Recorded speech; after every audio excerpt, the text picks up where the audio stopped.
Quatrième accord, faites toujours de votre mieux. Moi, j'adore beaucoup celui-ci. Ça me permet de passer d'un extrême à l'autre. Alors, ça va dépendre beaucoup en fait de sa capacité, la capacité qui peut être de savoir-faire, hein, financière.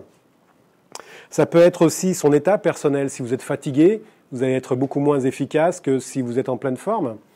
Si vous manquez de temps, ça va jouer aussi sur cet aspect de pouvoir faire de son mieux. D'accord ? Si le temps est très très court, il est fort possible que de faire de son mieux, ça va être vraiment le strict minimum. S'il est très très long, on va pouvoir s'appliquer plus. Alors, quand on a un projet, on a deux attitudes. Quand j'ai préparé cette conférence, il y a 2 mois, je crois, j'ai commencé par m'allonger sur le canapé et de regarder un film. Ça, c'était plutôt très très cool. On peut avoir l'attitude ensuite de ça de glandouiller. Glandouiller, c'est un terme qui est correct ici aussi, hein, au Québec. De traîner, de se laisser un peu vivre, de penser que tout va se faire au moment venu. D'accord ? Et puis là, on peut se laisser aller tranquillement. Puis arrive un moment où on est à 2 semaines de la conférence. Et là, 2 semaines pour préparer une conférence comme celle-ci, on se doute bien que ça va prendre un peu plus que 2 semaines. Et là, on commence à se prendre la tête. Et puis il y a notre juge intérieur qui va embarquer en disant « Mais regarde comment est-ce que tu es nul, tu as glandouillé jusqu'à maintenant, tu as traîné jusqu'à maintenant, tu es vraiment plus mauvais que mauvais, qu'est-ce que tu vas faire, tu ne vaux pas grand-chose, regarde, pas terrible ce que tu fais. » Et puis on arrive à être un loser. Moi j'aime bien ça. Loser. Vous connaissez, hein?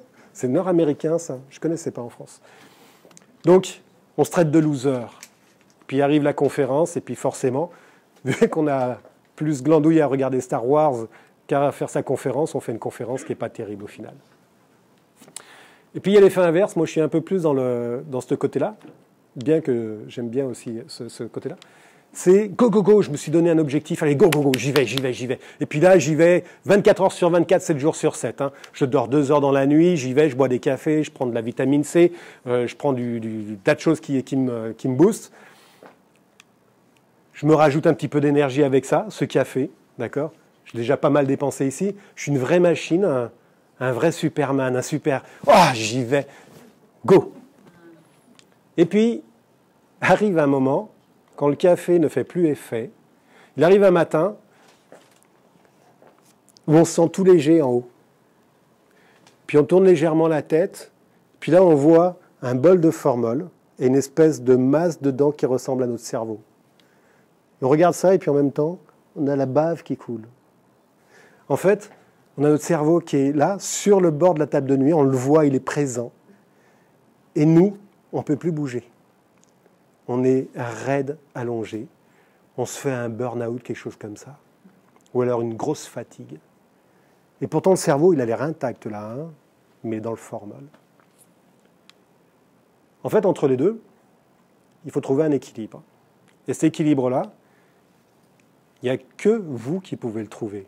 Entre je me regarde toute la série Star Wars, où je vais à fond, je prends du café, etc. C'est aussi de prendre du temps pour faire vos choses, d'accord ?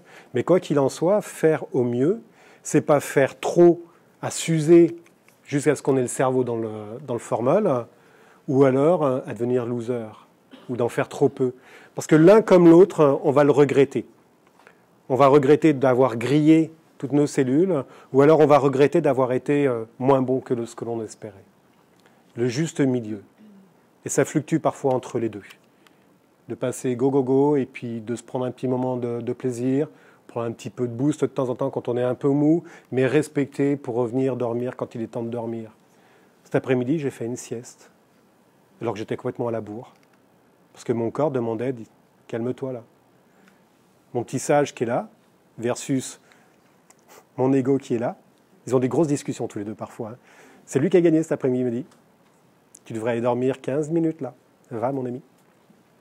Alors que lui disait, non, tu déconnes, t'as pas fait la liste des noms. Ah, go, go, go. Non, j'ai écouté celui-ci. Et le fait de l'écouter, ça évite que j'ai mon cerveau qui est sur ma table de nuit en train de me regarder. Et le cerveau sur la table de nuit, je ne suis pas encore arrivé jusqu'à là. J'ai fait l'étape d'avant. Quand il a commencé à se déplacer vers la table de nuit, je l'ai rattrapé, je me suis calmé. Ce 4e accord Toltec, si vous appliquez les 3 autres, vous allez les appliquer de votre mieux. ni plus ni moins. C'est-à-dire que sur la parole impeccable, vous allez glisser sur un mot, ça ne va pas être impeccable du tout. Vous avez fait de votre mieux. Vous l'avez perçu, vous l'avez compris que ce mot-là, ce n'était pas le bon. Vous pouvez vous reprendre. Quand vous commencez à parler à quelqu'un et que vous voyez que le ton est trop élevé, vous pouvez le baisser, vous pouvez le rattraper. Faites de votre mieux. Et pas se dire « merde, je suis vraiment mauvais, j'y arrive pas ». Non, c'est pas grave. Quoi qu'il en soit, on glisse en permanence sur ces choses-là. Mais on progresse petit à petit. Sur rien prendre de personnel, c'est pareil. Demain, vous allez commencer à voir comment est-ce que les changements s'opèrent chez vous quand quelqu'un va commencer à vous faire une réflexion qui vous déplaît. Vous allez déjà la capter. Et puis vous allez pouvoir vous dire, tiens, cette réflexion-là, elle me dérange. Mais est-ce qu'elle est vraiment fondée? Est-ce que ce n'est pas seulement sa vision à lui? Commencez à vous poser des questions et vous allez voir. Il y a des moments où vous allez partir avec le scénario et puis boucler. Mais ce n'est pas grave. Vous avez commencé à faire le petit pas par rapport à ça. Et ça, c'est super. Et puis, les suppositions, là aussi, c'est pareil. Les suppositions, c'est un petit peu comme prendre rien de personnel. Quand il y a une supposition qui arrive, bah, vous allez la voir arriver. Vous allez être de plus en plus fin dans la détection des suppositions.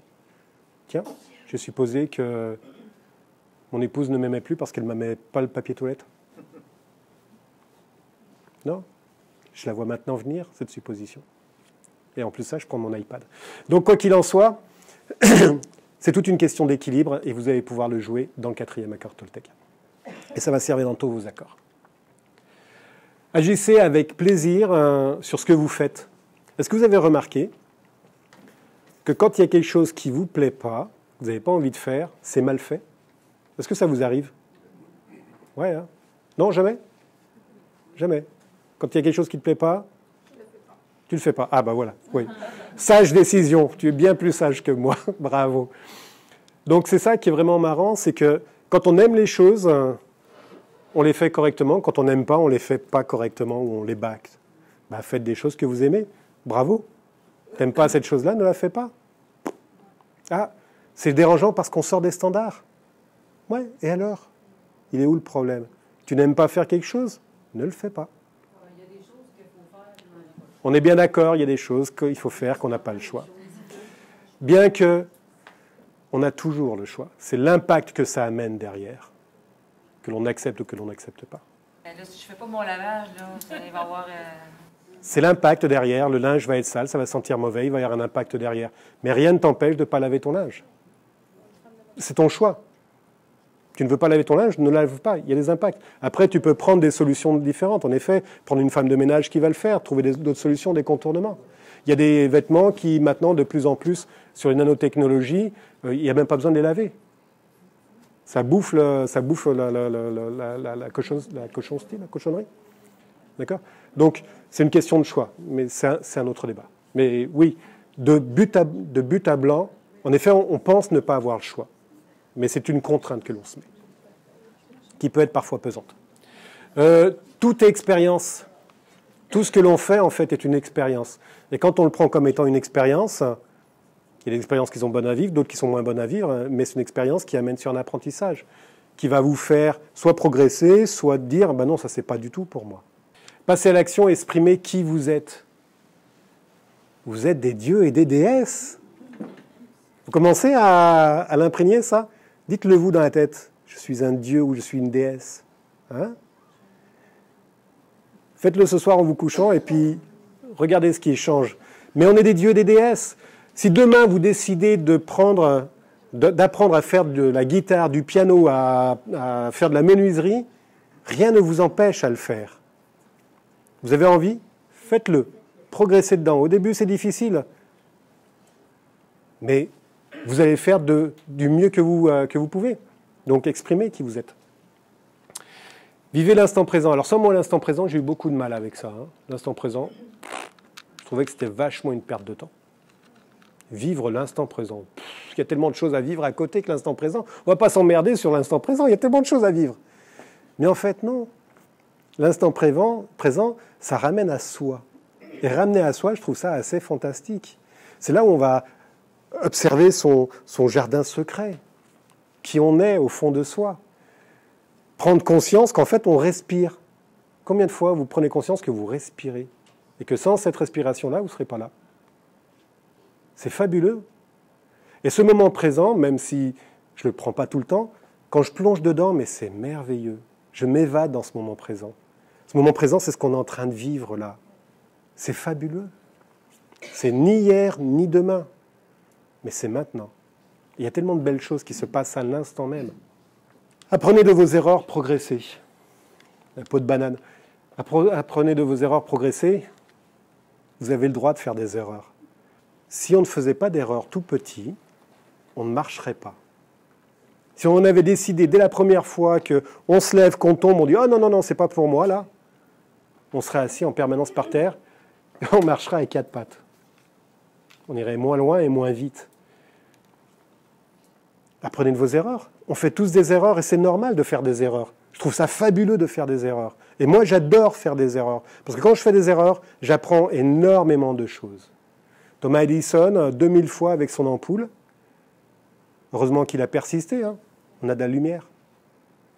Les frères Wright, ils ont fait plein d'erreurs quand ils ont construit leur planeur. Et puis maintenant, on vole sur des bases de calcul aéronautique de chez eux. Et pourtant, ils en ont fait des erreurs. Pratique faire de son mieux. Passer en revue les différents rôles, hommes, femmes. Alors pour les hommes, hommes. Pour les femmes, femmes. Parents, grands-parents, enfants, citoyens, salariés, patrons.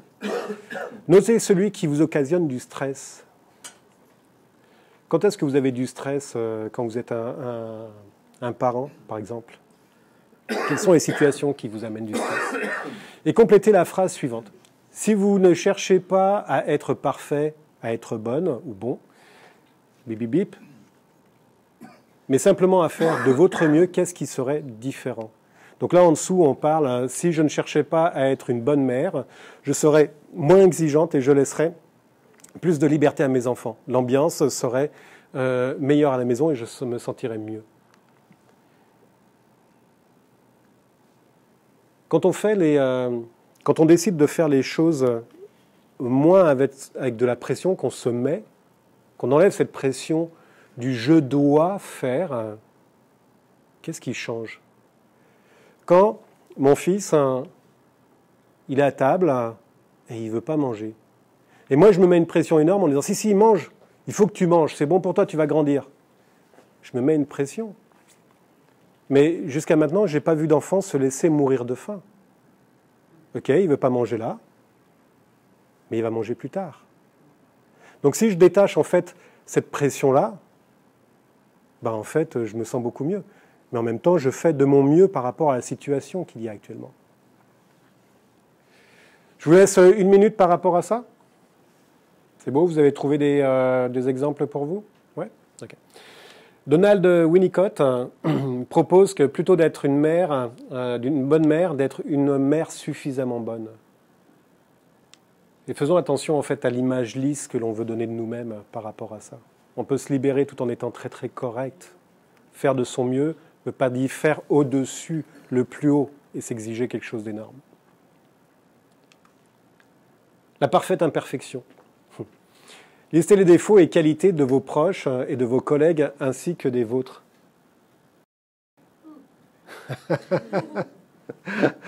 Les défauts de vos collègues. Là, on peut en lister des défauts. Hein. Et puis, on peut lister aussi des qualités par rapport à ta collègue. Parce qu'elle a très probablement des qualités par rapport à ça. Donc, je vous laisse faire cet exercice-là, du style un collègue, les défauts, très critiques, et puis les qualités qu'il a. Je vous laisse une petite minute par rapport à ça. Puis je te pose la question après. Ah, je suis sûr qu'elle a des qualités. On baisse la tête. Il va pas voir que... Est-ce qu'elle a une qualité, ta collègue? Ah ouais? Elle est travaillante, voilà, tu vois. C'est déjà une qualité. Donc tu vois, c'est des qualités. Le but de cet exercice-là, vous pourrez le faire, de toute façon, tout ça, ça va être sur le site, hein, c'est qu'en effet, on a tous des collègues qui sont chiants, qui sont pénibles, etc., qu'on exècre. Non, hein? Bah, t'as bien de la chance.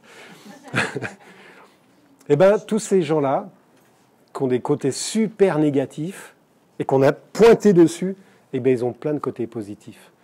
Et demain, le prochain collègue que vous allez voir, que vous savez que ce côté-là, il est super exécrable, ben regardez un petit peu son côté positif. Ça va être quelque chose de fabuleux. Il y a un présupposé de la PNL. Alors, on est présupposé de la PNL et que chacun fait toujours de son mieux en fonction du choix qui lui sont disponibles à un moment donné. En fait, on fait toujours de notre mieux par rapport en fait, aux choix qui sont disponibles ici. Et ça peut aller très très loin, je ne vais pas aller dans ça, mais ça peut aller très très loin dans les choix qu'on peut poser. Mais au moment où on a posé cet acte ou ce choix, c'est qu'on considérait qu'on n'avait que cet acte ou ce choix à ce moment-là. Et ça peut être des choix qui peuvent être très dramatiques, comme des choix qui peuvent être fabuleux.